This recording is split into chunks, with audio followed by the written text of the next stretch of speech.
Right. ఇక్కడ కొన్ని examples ఇంకా క్లియర్‌గా మీకు అర్థం అవ్వడం కోసము ఇక్కడ కొన్ని ఎగ్జాంపుల్స్‌ను ఇవ్వడం జరిగింది. ఆ ఎగ్జాంపుల్స్‌ని ఇప్పుడు ఎక్స్‌ప్లెయిన్ చేస్తాను చూడండి. I was a student. I was a student. ఒకప్పుడు నేను కాలేజ్ రోజుల్లో I was a student. Now I am a trainer. ఇప్పుడు నేను ట్రైనర్‌ని. ఏం ట్రైనర్‌ని? స్పోకెన్ ఇంగ్లీష్ ట్రైనర్‌ని. Now I am a trainer. నేను మోటివేషనల్ క్లాసులు కూడా స్టార్ట్ చేస్తే I am a motivational speaker ఇప్పుడు. కానీ ఇప్పుడు నేను మోటివేషనల్ క్లాసులు స్టార్ట్ చేయట్లేదు. కానీ స్టార్ట్ చేస్తే భవిష్యత్తులో నేను మోటివేషనల్ స్పీకర్ కూడా అవుతానని చెప్పాలనుకోండి. I will be a motivational speaker. మరి విల్ బి ఎందుకు వాడాము? ఇప్పుడు నేను ట్రైనర్‌నే. కానీ భవిష్యత్తులో మోటివేషనల్ స్పీచ్లు మాట్లాడితే, మోటివేషనల్ స్పీచ్లు ఇస్తే గనక భవిష్యత్తులో అవుతాను, మోటివేషనల్ స్పీకర్‌గా ఉంటాను, అవుతానని చెప్పడానికి I will be a motivational speaker. అందుకే ఇక్కడ I will be a director. నాకు సినిమాలంటే పిచ్చి అని చెప్పాను కదా, చాలా సినిమాలు చూస్తుంటాను రెగ్యులర్గా నేను. నాకు సినిమాలంటే పిచ్చి కాబట్టి I will be a director. ఇప్పుడు I was there in the school or college. గతంలో ఐ వాజ్ అనగానే మనకు అర్థం కావాల్సిన విషయం ఏంటి? అది గతం అని దాని అర్థం. I was there in the school or college. But now I am here in Hyderabad teaching spoken English classes both on YouTube and also on Vashishta 360 app. So ఇప్పుడు నేను స్పోకెన్ ఇంగ్లీష్ క్లాసెస్ బోధిస్తూ హైదరాబాద్ లో ఉంటున్నాను. Now I am here in Hyderabad. I will be there in the film industry or cinema industry. నేను భవిష్యత్తులో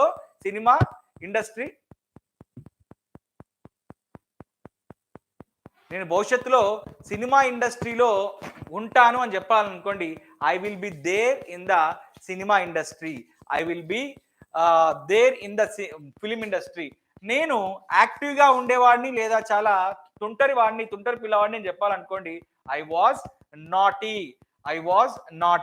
I am optimistic.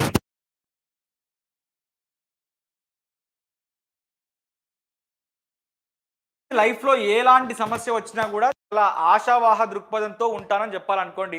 ఎలాంటి సమస్య వచ్చినా కూడా చాలా ఆశావాహ దృక్పథంతో. ఆప్టిమిస్టిక్ అంటే నెగిటివ్ లో కూడా పాజిటివ్ ని చూసేవాడిని ఆప్టిమిస్టిక్ అంటారు. పాజిటివ్ లో కూడా నెగిటివ్ ని చూసేవాడిని పెసిమిస్ట్ అంటారు. ఇక్కడ మీకు మంచి పదం కూడా వచ్చింది, చెప్పే ప్రయత్నం చేస్తాను చూడండి. ఇది ఒక గ్లాస్ అనుకోండి. ఈ గ్లాస్ లో సగం వాటర్ నిండి ఉన్నాయి అని అనుకుందాం. ఇప్పుడు ఇదే ఇద్దరు వ్యక్తులకు చూపించాము. ఇప్పుడు ఒక వ్యక్తి ఏమన్నాడు అని అంటే, ఈ గ్లాస్ లో ఏముంది అని క్వశ్చన్ అడిగాము. ఈ గ్లాస్ లో ఏముంది అంటే ఒక వ్యక్తి ఏమన్నాడు అని అంటే, ఈ గ్లాస్ సగం నిండి ఉంది అని చెప్పాడు. వారిని మనం ఆప్టిమిస్టిక్ అంటాము. ఆప్టిమిస్టిక్ అని చెప్తుంటాం అన్నట్టు. ఎందుకు అని అంటే వాడు ఇక్కడ అవకాశాన్ని చూశాడు, నిండి ఉందని చెప్పి. ఇంకొకరిని అడిగితే వాడు ఏం చెప్పాడు అని అంటే, అది సగం ఖాళీ ఉంది అని చెప్పాడు. వాడు పెసిమిస్టిక్ అంటే వాడు అవకాశంలో కూడా అవరోధాన్ని చూశాడు. ఎవడైతే నెగిటివ్ లో కూడా పాజిటివ్ చూస్తాడో వాడు ఆప్టిమిస్టిక్. ఎవడైతే పాజిటివ్ లో కూడా నెగిటివ్ చూస్తాడో వాడు పెసిమిస్టిక్. అందుకే మీకు ఇప్పుడు ఆప్టిమిస్టిక్ అనే పదం అర్థం అవడం కోసం ఈ ఎగ్జాంపుల్ ని ఇచ్చాను. Right. I will be a creative person. I will be a creative director. నేను క్రియేటివ్ డైరెక్టర్ గా ఉంటాను అని చెప్పడానికి క్రియేటివ్ అన్నాను. I was appreciated. నేను స్కూల్లో ఉన్నప్పుడు, నేను కాలేజ్లో ఉన్నప్పుడు చాలా గేమ్స్ ఆడుతున్నప్పుడు చాలా చురుగ్గా బాగా ఆడుతుండేవాడిని కాబట్టి నన్ను అందరూ అప్రిషియేట్ చేస్తుండేవారు. I was appreciated. నన్ను చేసేవారు అని చెప్పాలనుకోండి. ఐ వాజ్ అప్రిషియేటెడ్ అని చెప్పొచ్చు అన్నట్టు, నన్ను చేస్తున్నారు అని చెప్పడానికి. I am respected. ఇప్పుడు నేను కొన్ని లక్షల మందికి నేను ఇంగ్లీష్ క్లాసులను ఉచితంగా బోధిస్తున్నాను కాబట్టి I am respected by lakhs of students in both the Telugu states. I will be given opportunities. అని అంటే నేను బాగా క్రియేటివ్గా ఉంటే నాకు భవిష్యత్తులో చాలా అవకాశాలు వస్తాయి, ఇస్తారు అని దాని అర్థం. ఇవ్వటం, గివెన్ అంటే ఇవ్వటం, నాకు ఇస్తారు అని దాని అర్థం. ఇప్పుడు నేను ఇంగ్లీష్ బోధిస్తున్నాను. I am teaching English. ఇప్పుడు నేను బోధిస్తున్నాను. I am teaching English. I will be directing movies in future. And ఇక్కడ ఒక ఎగ్జాంపుల్ రాయలేదు, ఇప్పుడు రాస్తున్నాను చూడండి. ఐ వాజ్ స్టడీయింగ్ అంటే గతంలో నేను చదువుతూ ఉన్నాను లేదా విద్య నేర్చుకుంటూ ఉన్నాను అని దాని అర్థం. ఇంకా క్లారిటీగా చెప్పే ప్రయత్నం చేస్తాను. బి వచ్చినప్పుడు మనము నౌన్తో యూజ్ చేయొచ్చు, యాడ్వర్బ్తో యూజ్ చేయొచ్చు, యాడ్జెక్టివ్తో యూజ్ చేయొచ్చు, వర్బ్తో యూజ్ చేయొచ్చు. అదేవిధంగా వర్బ్ని పాస్ట్ పార్టిసిపుల్ ఫామ్లో కూడా యూజ్ చేయొచ్చు. వర్బ్ని ఐఎన్జి ఫామ్లో యూజ్ చేసినట్లయితే ఇది యాక్టివ్ వాయిస్ అంటాము. అదే వర్బ్ని పాస్ట్ పార్టిసిపుల్ ఫామ్లో యూజ్ చేస్తే ఇది ప్యాసివ్ వాయిస్ అంటాము. ఈ క్లాస్ అర్థం అవ్వాలి అని అంటే మీరు వశిష్ట 360 స్పోకెన్ ఇంగ్లీష్ సిరీస్లో 44 క్లాస్ని మీరు చూడండి ఒకసారి. రైట్, ఇక్కడ బీన్ యూజ్ చేసి ఇన్ని రకాలుగా చెప్పొచ్చు. ప్రజెంట్ బీ ఫార్మ్స్ అయితే యామ్, ఈజ్, ఆర్, దీన్ని ఏదైనా యూజ్ చేసి చెప్పొచ్చు అని దాని అర్థం. పాస్ట్ అయితే was and were, and future అయితే మీకు తెలుసు shall be and will be. మిమ్మల్ని నేను ఏం రికమెండ్ చేశాను? షెల్ బి విల్ బిలో ఏది యూజ్ చేయమని చెప్పాను? విల్ బి యూజ్ చేయండి అని చెప్పాను. రైట్, సో ఈ రకంగా మీరు ఏదైనా యూజ్ చేసి చెప్పొచ్చు అన్నట్టు. నౌన్ యూజ్ చేసినట్టయితే I am a doctor, I was a hero, I will be a teacher, I am here there, I am here in the theatre, I will be there in the Vizag beach, I will be there in America, I will be there in 10 minutes. అక్కడ నేను 10 minutes లో ఉంటాను. I will be there in 10 minutes. I was brave when I was in college days. నేను చాలా Brave గా ఉండేవాడిని, dynamic గా ఉండేవాడిని. I was dynamic, I was bold, I was attitude కా బాప్ అని కూడా ఇప్పుడు ఈ మధ్య ఇన్స్టాగ్రామ్ లో పెడుతుంటారు కదా, యాటిట్యూడ్ కా బాప్ అని చెప్పి. అప్పుడు యాటిట్యూడ్ కా బాప్, ఇప్పుడు జీవితంలో రియాలిటీ అర్థమైంది కాబట్టి నౌ ఐ ఆమ్ పొలైట్. ఇప్పుడు యామ్ యూజ్ చేస్తున్నాను, ఐ ఆమ్ పొలైట్. ఒకప్పుడు చాలా తలపొగరు, తలబీర్సు చాలా ఉండేది, బట్ ఇప్పుడు భవిష్యత్తులో చాలా కేర్ఫుల్ గా ఉంటాను. ఒకప్పుడు యాటిట్యూడ్ కా బాపు, డాడ్స్ లిటిల్ ప్రిన్స్ అని చెప్పి ఇలాంటి కథలు పడి మొత్తం పోగొట్టుకున్నాను. బట్ భవిష్యత్తులో అవన్నీ ఏముండవు, ఫుల్ కేర్ఫుల్ గా ఉంటానని చెప్పాలనుకోండి, I will be or I shall be careful in future, భవిష్యత్తులో అని. రైట్, సో వర్బ్ని యూజ్ చేస్తే నేను కాలేజ్లో ఉన్నప్పుడు ఆడుతున్నాను లేదా నేర్చుకుంటున్నాను, లేదా నిన్న మీరు నాకు కాల్ చేసినప్పుడు I was playing shuttle, I was playing badminton, I was playing cricket, I was playing chess, I was playing kabaddi, what ever. But ఇప్పుడు ప్రస్తుతం ఐ ఆమ్ టీచింగ్ ఇప్పుడు అని చెప్పడానికి, లేదా ఇప్పుడు నేను ఆడుతున్నాను అంటే ఐ ఆమ్ ప్లేయింగ్. సార్ మీరు ఇంగ్లీష్తోని కిడ్ బ్యాగ్ ఆడుతున్నారు, కంప్లీట్గా మొత్తం మీరు ఫుట్బాల్ ఆడుతున్నారు అని చెప్పాలనుకోండి, sir you are playing with English అంటే మీరు ఇంగ్లీష్తో ఆడుకుంటున్నారు. యు ఆర్ అని యూజ్ చేశారు కాబట్టి అది ఇప్పుడు అని దాని అర్థం. రైట్, సో భవిష్యత్తులో నేను అడ్వాన్స్డ్ స్పోకెన్ ఇంగ్లీష్ నేర్చుకుంటానని చెప్పి మీరు చెప్పాలనుకోండి, I will be learning advanced spoken English after completion of this 45 days spoken English course. ఈ 45 days spoken English course complete గా పూర్తి చేసి అర్థం చేసుకున్న తర్వాత అడ్వాన్స్డ్ స్పోకెన్ ఇంగ్లీష్ కోర్స్ నేర్చుకొని మాట్లాడతానని దాని అర్థం అన్నట్టు. రైట్, ఇక్కడ ఇన్వైటెడ్, సెలెక్టెడ్, ఇన్స్పైర్డ్, సర్ప్రైజ్డ్ ఇలాంటి పదాలను యూజ్ చేస్తూ past participle form of the verb use చేస్తూ నన్ను ఇన్వైట్ చేశారు, ఐ ఆమ్ ఇన్వైటెడ్. లేదా గతంలో నన్ను ఇన్వైట్ చేశారని చెప్పాలనుకోండి, I was invited. I am inspired by doctor B R Ambedkar garu, doctor B R Ambedkar గారి వల్ల నేను ఇన్స్పైర్ చేయబడ్డానని చెప్పాలనుకోండి, I am inspired by. I am selected by Google, నన్ను గూగుల్ కంపెనీ సెలెక్ట్ చేసింది. నన్ను యూట్యూబ్ కంపెనీ నన్ను one of the top YouTubers గా నన్ను సెలెక్ట్ చేసిందని చెప్పాలనుకోండి, ఐ ఆమ్ సెలెక్టెడ్. భవిష్యత్తులో సెలెక్ట్ చేస్తుందని చెప్పాలనుకోండి, I will be selected. Simple గా ఇప్పుడు ఎంత ఈజీగా ఉంది చూడండి కాన్సెప్ట్. రైట్, ఇక్కడ కొన్ని తెలుగు మీనింగ్స్ ఎక్స్ప్లెయిన్ చేసే ప్రయత్నం చేస్తాను, మీరు జాగ్రత్తగా శ్రద్ధగా చూడాలి.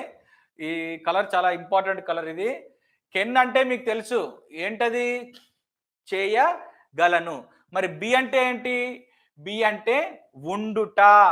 బి అంటే ఉండుట అంటే ఒక పనిని చేస్తూ ఉండగలను అని చెప్పినప్పుడు, లేదా సింపుల్ గా ఉండగలను అని చెప్పినప్పుడు మనం ఇలా యూజ్ చేస్తుంటాము. Right, so let us take another. Could అంటే ఏంటి? చెయ్యగలిగాను.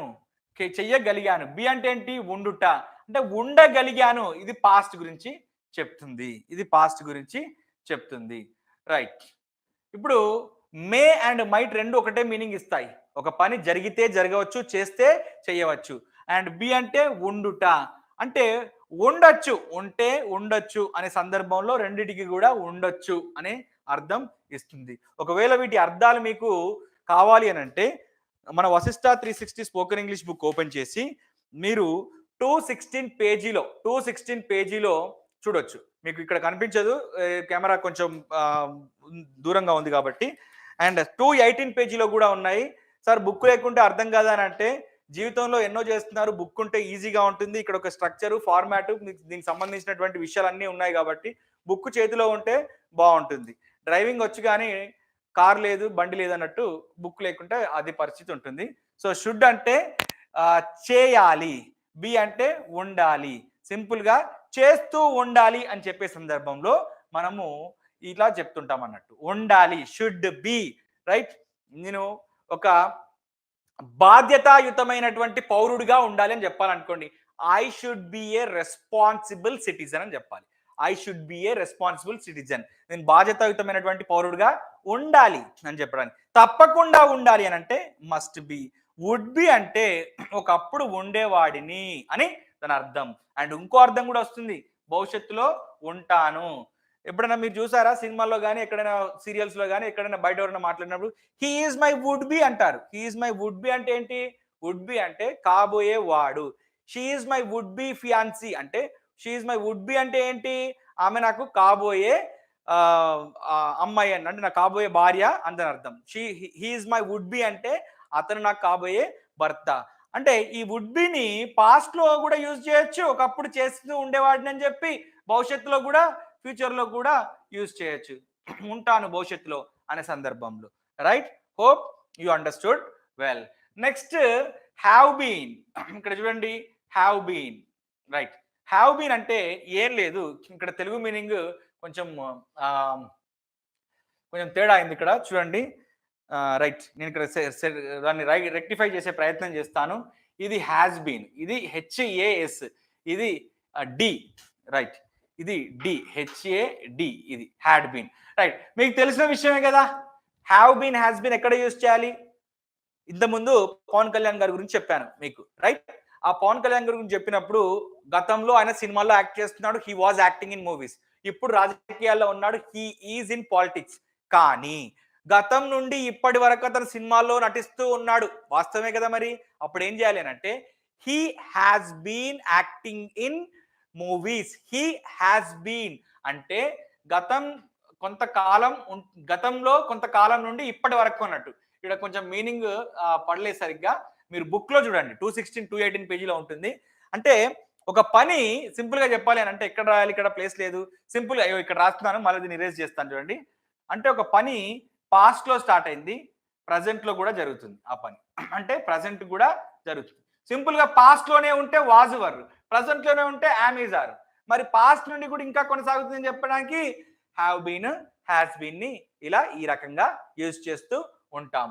హ్యాడ్ బీన్ అంటే ఏమీ లేదు, గతంలో కొంతకాలం వరకు, అంటే గతంలో పాస్ట్ లో మొదలవుతుంది ఆ పని, పాస్ట్ లో కొంతకాలం వరకు జరుగుతుంది, అండ్ పాస్ట్ లోనే ఎండ్ అవుతుంది, గతంలో కొంతకాలం వరకు అని చెప్పే సందర్భంలో మనము ఈ హ్యాడ్ బీన్ ని యూజ్ చేస్తాము. ఇక్కడ మీరు షెల్లి విల్లిని రెండుని చూడగానే మీకు ఈజీగా అర్థమవుతుంది. ఏమర్థం అవుతుంది అంటే, ఇది ఫ్యూచర్, సింపుల్ గా ఇది భవిష్యత్తు అనే విషయం అర్థమవుతుంది. రైట్, మళ్ళీ ఇక్కడ చూడండి, ఇక్కడ have been and have been అని వచ్చాయి. మళ్ళీ సరే హ్యాస్ బీన్ ఉండదా అంటే, ఇక్కడ షెల్ విల్ ఆల్రెడీ స్టార్ట్ అయింది కాబట్టి హ్యాస్ బీన్ ఉండదమ్మా. ఇది shall have been, will have బీనే ఉంటుంది. అంటే భవిష్యత్తులో ఒకానొక సమయం వరకు కూడా ఈ పని జరుగుతూనే ఉంటుంది.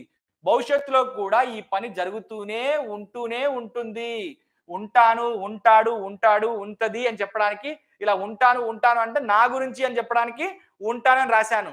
అతడు అయితే ఉంటాడు, ఆమె అయితే ఉంటది, మనం అయితే ఉంటాము అని రాసుకోవాలి సింపుల్ గా.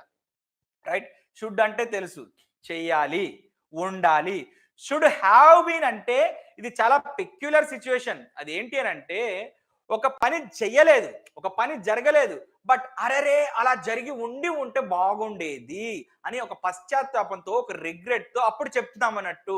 అలా చేసి ఉండాల్సింది, ఆ పని జరగలేదు బట్ అలా చేసి ఉండాల్సింది, అప్పుడు అలా ఉండాల్సింది. నేను మీరు నన్ను హెల్ప్ అడిగారు, నేను మీకు చేయలేదు, దానివల్ల మీరు ఏదో కోల్పోయారు, నేను బాధపడుతున్నాను. ఇప్పుడు మీకు హెల్ప్ చేసి ఉండాల్సింది. I should have been helped you అంటున్నాను. I should have been helped you, నేను హెల్ప్ చేసి ఉండాల్సింది. ఈ సందర్భాన్ని కూడా ఇప్పుడు ఈ క్లాస్ విన్న తర్వాత Hindu, times of India, New York times, ప్రపంచంలో ఎవడు మాట్లాడినా అర్థం చేసుకోవాలి. మళ్ళీ వాడికి తిరిగి సమాధానం చెప్పాలి. అది లెక్క. మస్ట్ అంటే తప్పకుండా చెయ్యాలి.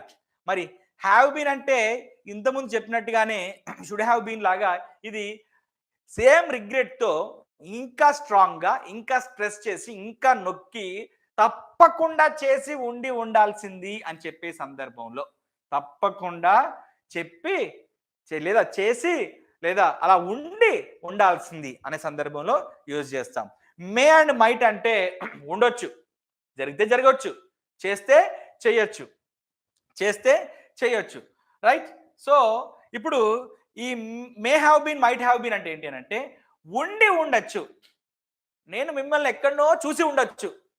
I may have seen you, మిమ్మల్ని నేను ఎక్కడనో మీట్ అయి ఉండొచ్చు. I may have met you, but నన్ను సెలెక్ట్ చేసి ఉండొచ్చు.